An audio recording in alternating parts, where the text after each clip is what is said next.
Hi everyone, my name is Stuart, and today I will be talking about my capstone project, which was exploring OTP's perspective on addressing caregiver burnout through qualitative research, direct observation, and hands-on clinical experience at UH's medical ICU and heart failure ICU.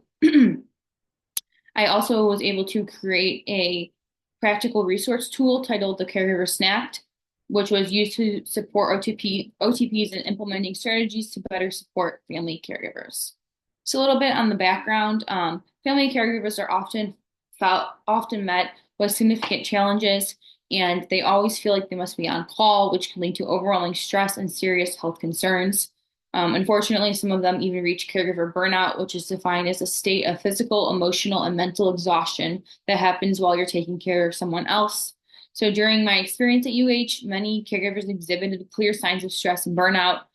Several healthcare providers often showed empathy, but there was a noticeable gap in knowledge of caregiver support strategies, and access to effective resources and time or priority to address these caregiver needs appropriately. So I was able to create a qualitative study design used to investigate the perspectives of OTPs on addressing caregiver stress in family members who have a loved one in the ICU. I created a tentative interview guide using a SWOT analysis framework, which is strengths, weaknesses, opportunities, and threats.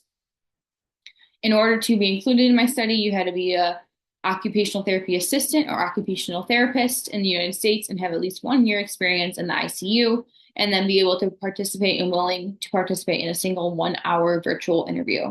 So I was able to successfully interview 7 occupational therapists using this SWOT analysis interview guide and use that data to create some themes and get some answers about OTs addressing caregiver burnout in the ICU.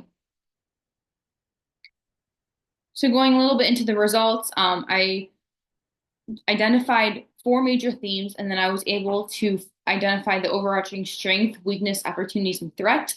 The overall strength was that OTs parallel the psychosocial perspective approach. We really focus on a holistic and community-driven approach to addressing caregivers' needs, which is a really great strength of ours.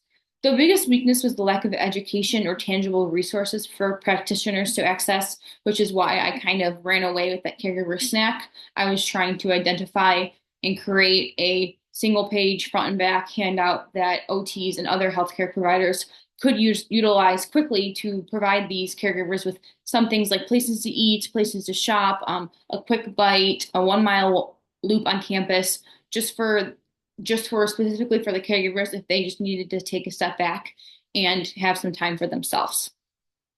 The largest opportunity was the ability to expand and shape the role of OT and create an interdisciplinary approach through advocacy and continuous education.